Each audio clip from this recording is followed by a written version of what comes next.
Oi, gente, está começando mais um Política de Leve e eu sou Kate Cavalcante, estrategista política e palestrante.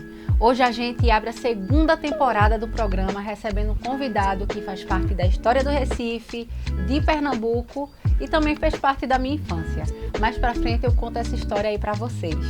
João Paulo, ex-prefeito do Recife por 2 mandatos, hoje deputado estadual em seu 5º mandato na Alep, foi fundador e presidente da CUT, presidente da Frente Nacional dos Prefeitos e superintendente da Sudene no governo de Dilma Rousseff. João foi referência em gestão na capital e trouxe pautas importantes de moradia, urbanização, cultura popular e hoje segue defendendo bandeiras que fazem a diferença na vida do povo.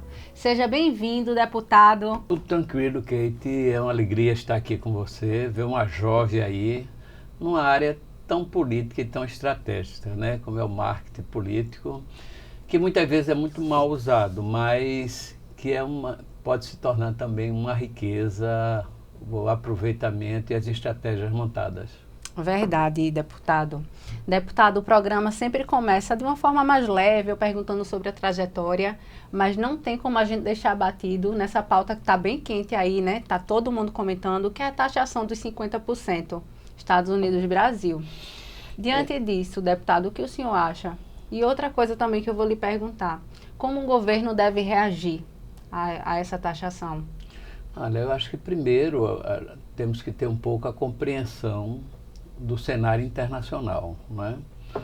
Acho que e essa compreensão, no mínimo nos tempos mais modernos, resgata a grande revolução proletária de 1917, onde uns revolucionários tomaram o poder na Rússia, derrubando o czar e, consequentemente, a partir daí ficou estabelecido que era colocado por Marx e Lenin o antagonismo de classe. Então, veja bem, eu acho que a gente tem que ir nas origens da problemática para poder entender o que está acontecendo. Então, nós tivemos o quê no processo de Revolução Russa? A desapropriação das fábricas, dos bancos e das terras. Então, isso é imperdoável para o capitalismo. Então, isso se estabelece, na verdade, com a visão de Marx, né, a questão do antagonismo das classes. Então, acho que por trás de tudo isso aí está a luta de classes, que é justamente a luta pela apropriação da riqueza produzida pelos trabalhadores, que é o único que produz riqueza. E esse para o governo Trump, na verdade, é um avanço de uma extrema-direita, né, belicista, genocida, que essencialmente não vê a essência do povo, do ser humano, né, que tem estimulado guerras pelo mundo afora e vem numa contraofensiva, numa ofensiva muito grande contra os países, em tese, democráticos, né? E eu acho que essa taxação do Brasil vai de encontro aos interesses nacionais, ameaça a nossa soberania, quer interferir direto no poder no Brasil, no judiciário, né? Então, eu acho que nós temos que ir para o enfrentamento. Eu acho, se tiver condição de sentar na mesa e conversar, mas eu acho que o presidente Lula reagiu na altura do que esse governo de extrema-direita. Agora, é lamentável nós termos aqueles traidores da pátria, os golpistas, que além de semear discórdia contra o Brasil, né, têm apoiado e incentivado essas medidas, né? Então, acho que é um momento difícil para o Brasil, mas também por todas as informações que nós temos, do ponto de vista macroeconômico, né, os Estados Unidos têm um superávit comercial com o Brasil. Sim. Então, isso já reduz um pouco o impacto. E depois é que esse falastrão desse Trump, ele não tem uma conversa aprumada, né? Ele é um escárnio, né?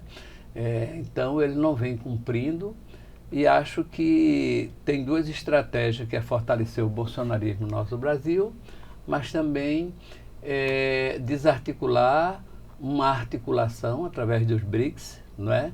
que vem ocupando espaço significativo do ponto de vista da geopolítica internacional. Então, eu acho que é um momento delicado, mas que nós vamos superar, principalmente com a capacidade do nosso presidente Lula, né, do diálogo, do entendimento, mas também de ter posições firmes na hora que é necessário.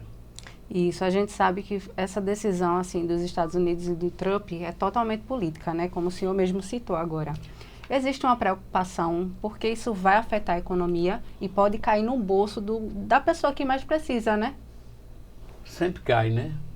Todas essas medidas econômicas, ela visa justamente tirar dos mais pobres, né? Nós tivemos aí, vimos o que foi a reforma trabalhista, por exemplo. Sim, sim. Quem mais perdeu foi os trabalhadores, né? Vimos a reforma da Previdência, né? Quem mais perdeu foi os trabalhadores. Então, é uma preocupação maior, porque nós estávamos vivendo uma certa estabilidade, né? Depois do desastre do governo Bolsonaro, e vamos entrar num período de turbulência, mas nós estamos na viagem, no meu entendimento, na construção de uma sociedade socialista, rumo a uma sociedade comunista, onde todos os seres sejam tratados na nossa essência como seres humanos, né?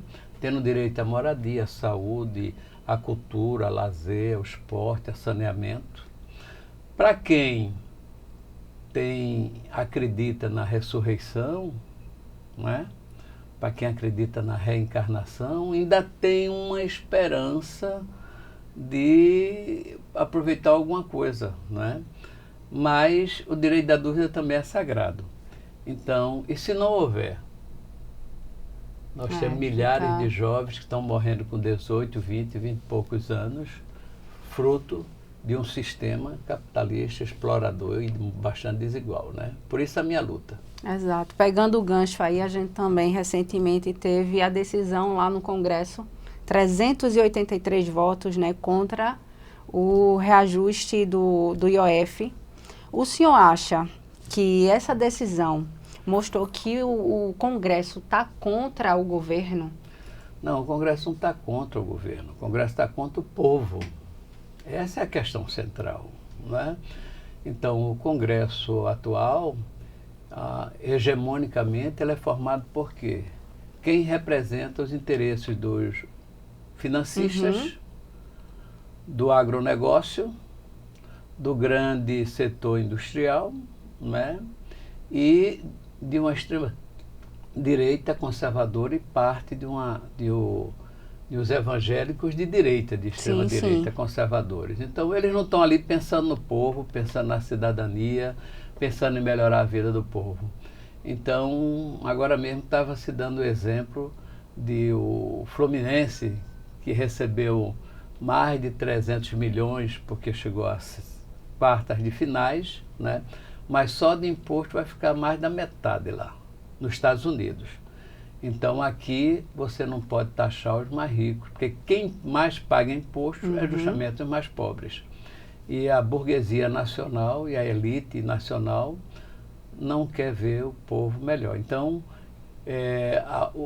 essa votação no Congresso foi a cara do Congresso que nós temos.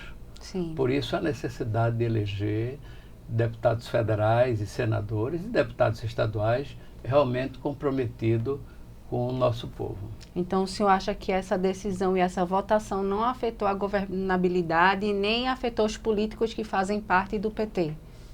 Não, ela afeta todos, né? Agora, você veja, a situação de um deputado, de um senador, de um ministro, de uma coisa é uma. Agora, só que o Congresso Nacional e essa nova caixa de políticos que tem aí, de direita, conservadores, etc., eles estão saqueando o orçamento nacional. São mais de 50 bilhões de emendas parlamentares, por exemplo. Enquanto você tem um metrô aqui do Recife que transporta 400 mil pobres dia, não tem 1,5 bilhão para recuperá-lo. Verdade, é muita Você tem discrepância. as universidades cortando contrato, vai ter que reduzir cursos e tal, porque não tem 150 milhões, né? Então há uma distorção muito grande e Lula viu que tem que enfrentar. E eu estou dando todo apoio para enfrentar esse parlamento burguês, até porque eu defendo que talvez o primeiro gesto fosse a bancada do PT renunciar a todas as emendas e deixar para o governo aplicar. Mas alguns companheiros dizem que perde a competitividade com os parlamentares de direitas e conservadores, mas eu preferia ir para a luta dando um exemplo para o Brasil. Enfrentar de frente, né? Enfrentar de frente. Deputado, como eu disse lá no inicinho, a gente começa o programa trazendo um pouquinho da trajetória. Hoje a gente deu uma mudada, mas não tem nada não, né? Segunda temporada, estreando, tá tudo bem. Mas agora eu quero saber do senhor. Lá em 2000, quando o senhor foi eleito prefeito do Recife, inclusive a história que eu tinha para contar, que eu já contei para ele aqui nos bastidores, foi que eu era muito pequena naquela época, era uma criança, mas ali eu senti toda a emoção da política, porque eu torci para ele como se eu estivesse torcendo para a final de um jogo na Copa. Foi bem emocionante sua eleição e eu lembro como hoje. E por isso eu digo e repito, é uma honra tê-lo aqui comigo, viu? Agora me diga, quais lembranças mais marcaram nesse seu mandato como prefeito do Recife? Na verdade, eu queria começar pelo nosso slogan, que caracterizou um pouco o sentido do governo, que a nossa grande obra mesmo foi cuidar das pessoas. Sim. Né? Então, eu tenho dito que para se governar bem uma cidade, cuidando essencialmente daqueles que mais precisam, invertendo as prioridades, você tem que ter 3 questões que são primordiais. Primeiro, um amor incondicional ao povo e à vida. Segundo, dar prioridade para esse povo, escolhendo os bons técnicos que possam somar técnica e política voltados com o objetivo que você tem. Né?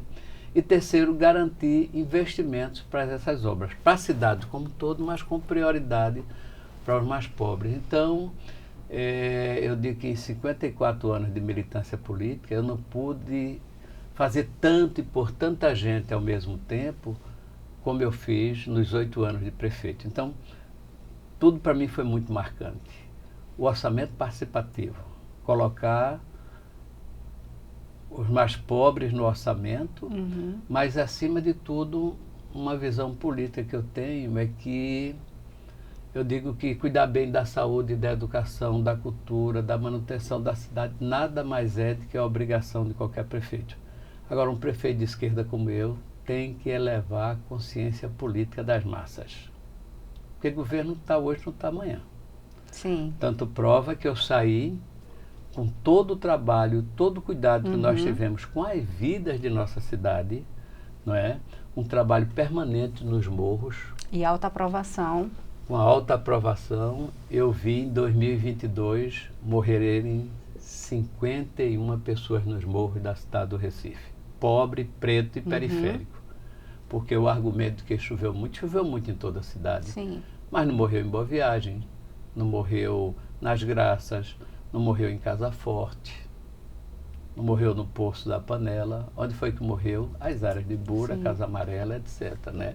E o ano passado, aquela morte que marcou os nossos corações foi aquela mãe de 54 anos, quer dizer, 20 anos mais nova do que eu, e a filha de 27 abraçada, soterrada.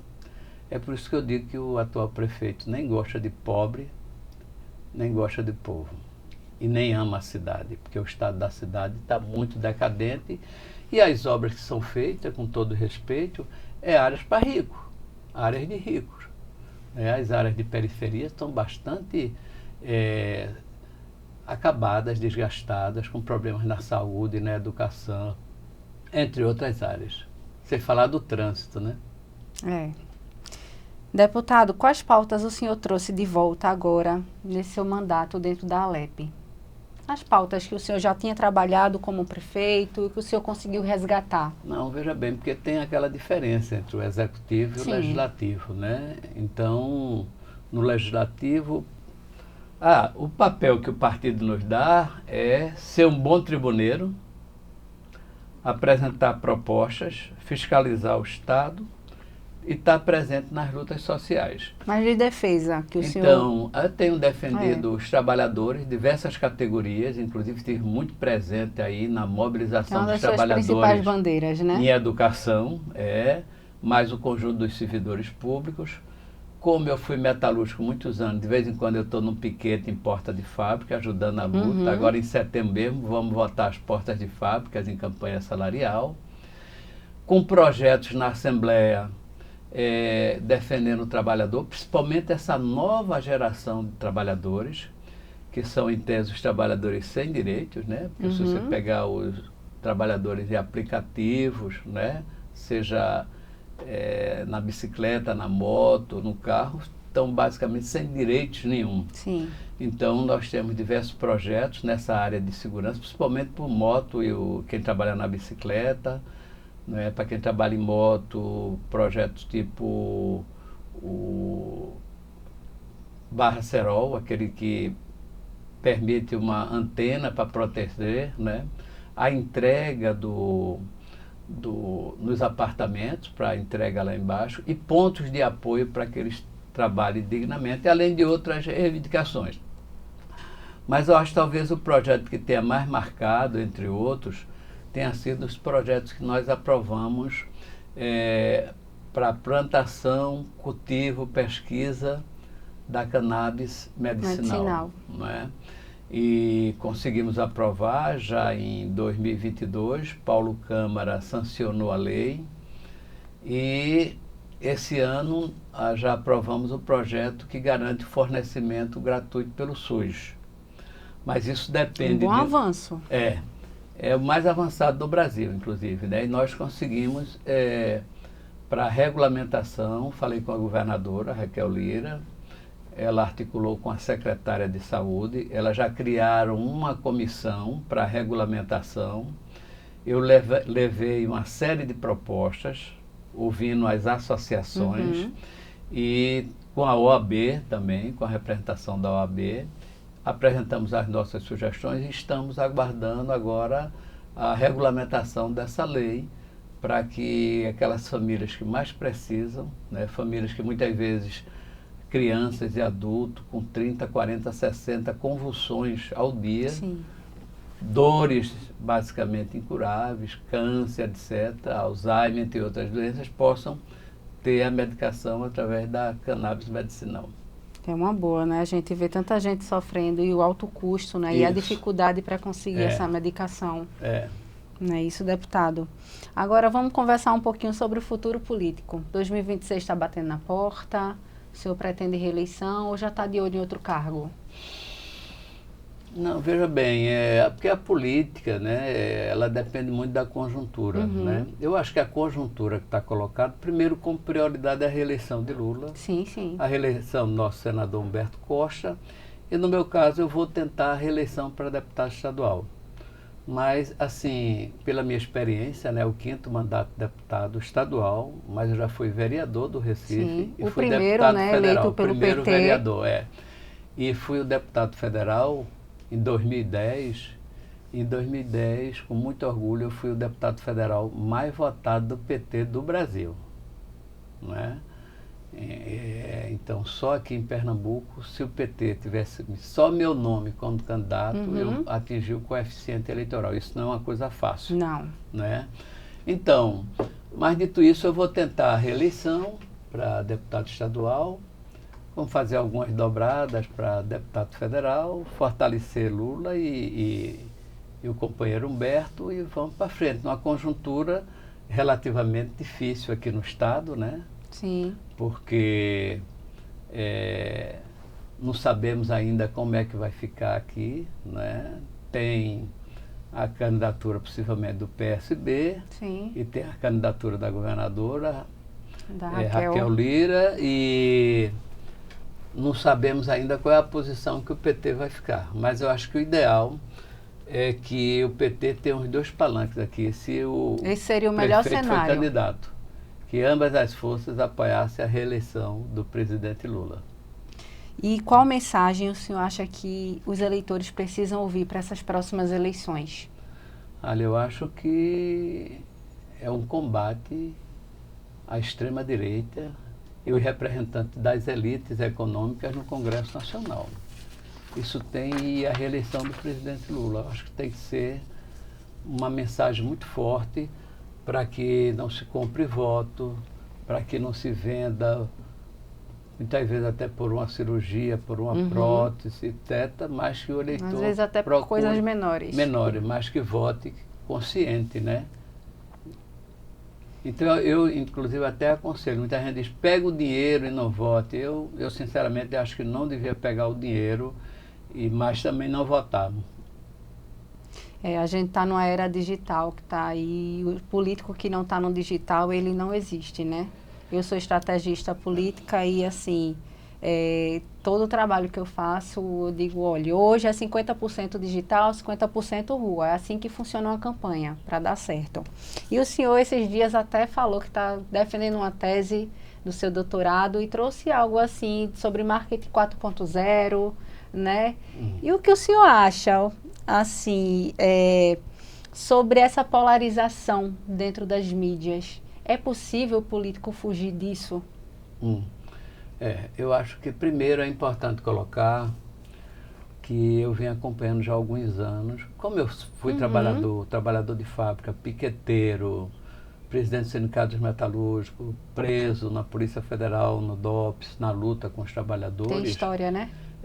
Então eu tenho acompanhado esse processo de revolução tecnológica e de disruptura com o mundo que a gente vivia.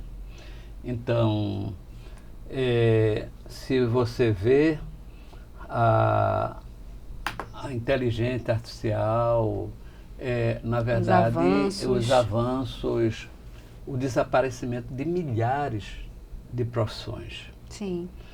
E a introdução dessas novas mídias e a utilização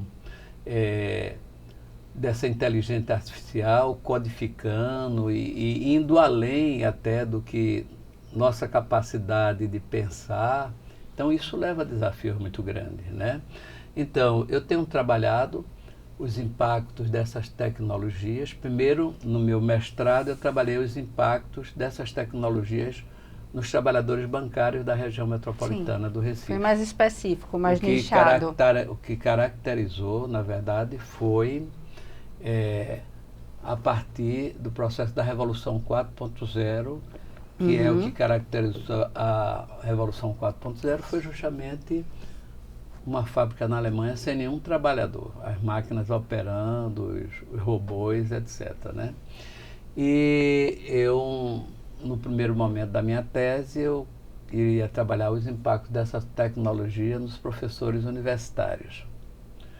Mas a minha orientadora era uma peruana, e ela disse, mas você com sua história, estudando professores da universidade, foi como um esplendor para mim, uma luz que apareceu na minha frente. Aí eu resolvi trabalhar os impactos dessas tecnologias nas lideranças populares. Então, tem toda uma forma nova de comunicar. É lógico que para mim é mais difícil, vou fazer 73 anos agora no dia 31 de outubro, né, 54 de militância, mas veja bem, eu sou um estudante, né, no doutorado, né, era para ter terminado o ano passado, em junho, mas com a pandemia... Complicou um pouco. E a pandemia e as eleições, na verdade, terminei agora, acho que um mês, o projeto de tese de doutorado e estou aguardando a avaliação da comissão de ética para começar a pesquisa. E o que o senhor faz para manter essa comunicação mais próxima, mais humana, com o seu eleitor dentro do digital? Hoje o senhor é ativo nas redes, né? Tem duas coisas para mim, três coisas, sei lá, mas deixa eu te falar. A primeira é o sentimento. A melhor coisa é você falar com o coração, você falar da sua angústia, a sua dor com o sofrimento do povo. E você sentir que é um agente que pode melhorar em alguma coisa aquilo ali, né? Então, eu acho que isso é um elemento que tem que estar. Segundo, é você ter o senso de oportunidades, né?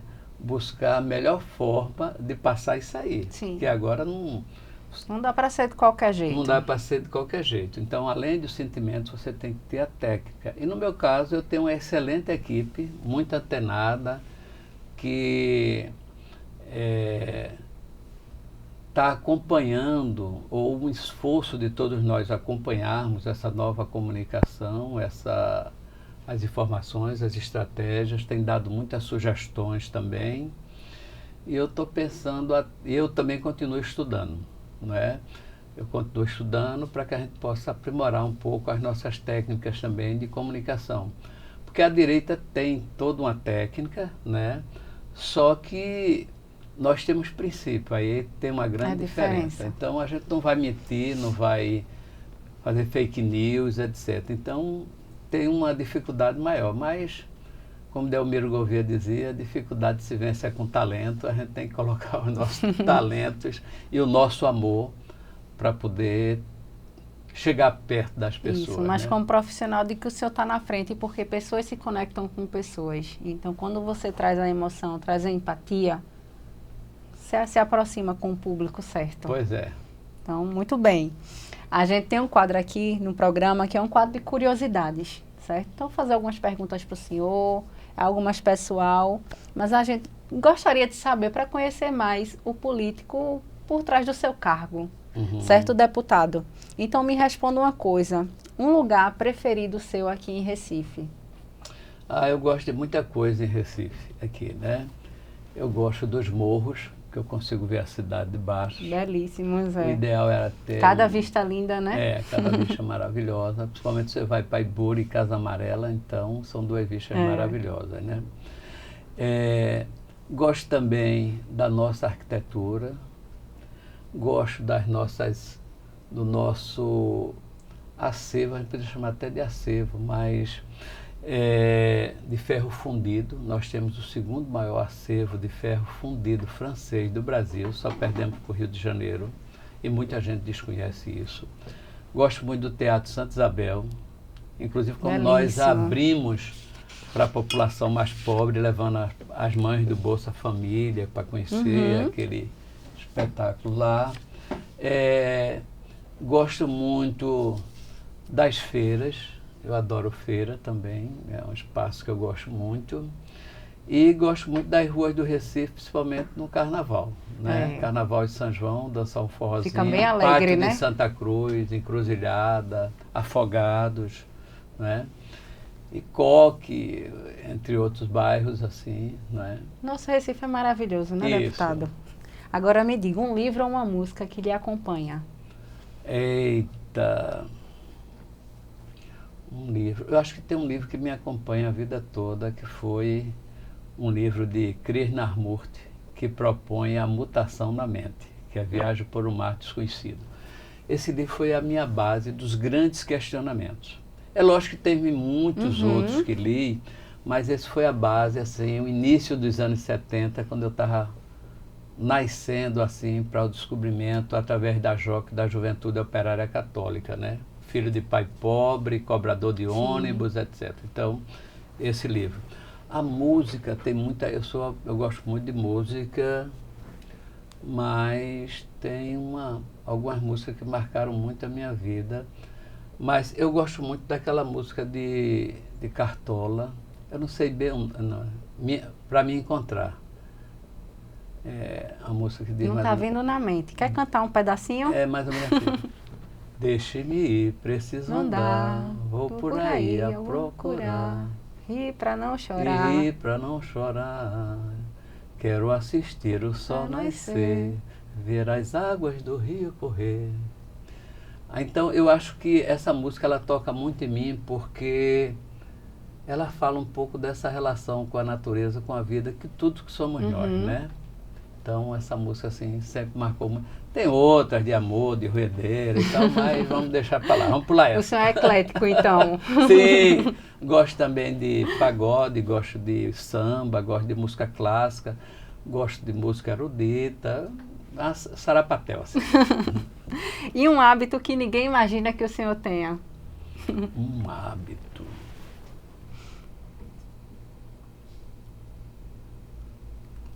Eu acho que ficar parado pensando assim.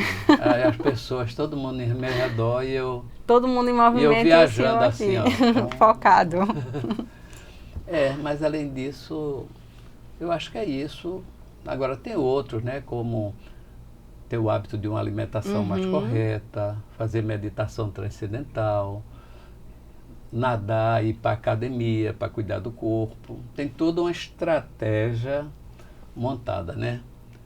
Para uma vida mais saudável. Para uma vida mais saudável. É porque o Tomio Kikuchi, ele dizia o seguinte, que a natureza cobra, né? Você não cuida da alimentação, não cuida de exercício. A conta chega. A conta chega.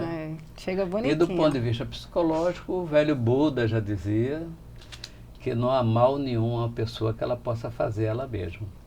Então a gente tem que entender as ofensas, os ataques, as críticas e tal, e tocar para frente. Bola e pra responder frente. dentro da medida que se faz necessário, né? Sim. Agora um sonho que o senhor ainda não realizou. Um sonho que eu ainda não realizei é tirar o nosso povo da miséria. Fazer com que o nosso povo não sofra tanto, sabe? E você vê que tantas ações do governo e do Congresso poderia minimizar muito o sofrimento do povo, né? Então eu digo isso porque eu também me sinto muito realizado com os 8 anos de prefeito. Sim. Com o que eu fiz na cultura, na educação, na participação popular, no saneamento. Tem em tese erradicado a incidência de filariose em nossa cidade. Eu que tinha a minha família, algumas dezenas de pessoas com filariose morando ali no Cordeiro. Então, ver as pessoas felizes, ter programa cultural, combater a violência, tudo isso é o que eu sonho e luto para acontecer. Sim. Deputado, tem algum projeto na Alep que o senhor ainda deseja aprovar? Projeto, eu acho que tem um projeto que é maior. É que nós possamos estabelecer, do ponto de vista político, uma relação mais amigável entre o governo do Estado e a Assembleia Legislativa. Eu acho que com isso só quem perde é o povo, não é? Sim. Então, acho que fora disso, os nossos projetos a gente está tocando lá, né? Eu não sou um constitucionalista, eu sou do direito, da justiça. Então, temos alguns projetos nossos lá que são polêmicos, que possivelmente não vai passar, mas eu vou segurando a bandeira como o último moicano, levando e mobilizando as pessoas para lutarem, porque no meu entendimento político, política é correlação de forças. Ou você tem correlação de forças ou você não é respeitado. Tá fora também. Então a minha ideia é organizar a base para que a gente possa assumir o poder. É articular, né? Isso. Deputada, a gente tem um quadro aqui, que a gente já está chegando no finalzinho, já está quase acabando o programa, mas a gente tem um quadro de Você para o Mundo. Certo? Eu vou lhe fazer 3 perguntas, é um bate-bola, o que vem na cabeça o senhor responde. Pois não. Vamos nessa? Vamos. Para o senhor, o que é ser político? Ser político é ter um amor incondicional ao povo e fazer as escolhas que vão melhorar a sua qualidade de vida. E se o senhor acordasse um dia e toda a sua trajetória fosse apagada, mas o senhor pode resgatar 3 coisas, momentos ou pessoas, o que o senhor resgataria ou quem o senhor resgataria? Primeiro, a consciência de classe. A consciência de um modelo de mundo capitalista que explora e tal, né? Queria resgatar esse meu entusiasmo, amor pela vida e o compromisso com a luta. E queria ter em volta todos esses companheiros que caminharam junto comigo até hoje, para que a gente pudesse iniciar a luta em um patamar bastante qualificado. Agora, deputado, eu peço que o senhor olhe aqui para essa câmera e deixe sua mensagem para o mundo. Olha, a minha mensagem para o mundo é o seguinte: gente, vamos cuidar do mundo. Porque nós estamos vivendo uma ameaça terrível, uma ameaça ambiental. As mudanças climáticas estão agindo de forma geométrica a humanidade como um todo. Então, a necessidade de cuidar do planeta, cuidar da vida, isso significa também mudar padrões de consumo, né?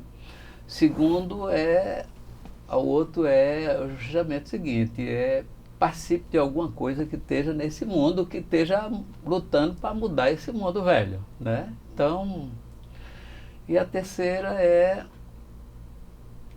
eu poderia dizer o seguinte, é a necessidade de as pessoas de compreenderem a essência e a beleza da vida. Porque eu quero discutir não o céu depois que morre, eu quero discutir o céu na terra. Essa é a minha preocupação, discutir o céu na terra, não é? Então, para discutir o céu na terra, você tem que garantir essas condições, né? Então, saber valorizar cada coisa da nossa existência. E eu queria talvez finalizar contando o fato que eu contei uma vez de uma polêmica medonha, né? Por favor, traga pra gente. Mas foi de um amigo que ele foi presidente de um sindicato aqui e ele tinha depressão. Ele já tinha tentado suicídio 2 vezes e na terceira vez ele fez uma bolinha com pão doce com sal da cáustica dentro e ficou engolindo. O último estourou na garganta. Então, estourou na garganta, ele perdeu as cordas vocais, perdeu a faringe, o esôfago, pronto. E o estômago, perdeu tudo. Foi feita uma cirurgia de urgência e tal. Então, ele escapou, né? E eu fui visitar algumas vezes ele no hospital. Aí ele só escrevia. E quando foi um dia, ele tinha aquela bolsa aqui de colonoscopia, Sim. né? E um dia eu cheguei lá, os olhos dele estavam brilhando de uma alegria. Aí ele colocou no papel: hoje é um dos dias mais felizes da minha vida. Eu fiz cocô. Então, isso significa que os nossos olhos, a nossa vida, o nosso momento, poder sair, trabalhar, namorar, trabalhar, viver, ver os outros e tal, é de um valor extremo. É por isso que minha mãe dizia: meu filho, às vezes as pessoas só sabem o valor quando perdem. Então, o resultado que eu dei para o mundo é: tente não perder nada e garantir um futuro melhor. E eu sempre digo assim, onde a vida é propósito, né? Então, só a gente acordar e estar vivo e respirar, o propósito da gente está valendo ainda nessa terra. E quando a gente acorda, respira com saúde, com energia, com disposição, é melhor ainda, exatamente. Né? Deputado, o papo foi leve, foi muito bacana e muito, muito obrigada, viu, pela sua participação, por estar aqui com a gente. Eu é quem tem que agradecer, inclusive ver uma jovem num tema tão bonito também, né? Por todos os aspectos. Seja para fazer, seja para combater. É verdade, é isso aí, é levantar e a luta. Vamos à luta. Vamos à luta. Onde as pessoas lhe encontram nas redes sociais? No Instagram, que é João Paulo do PT. No Instagram, no TikTok também. No TikTok.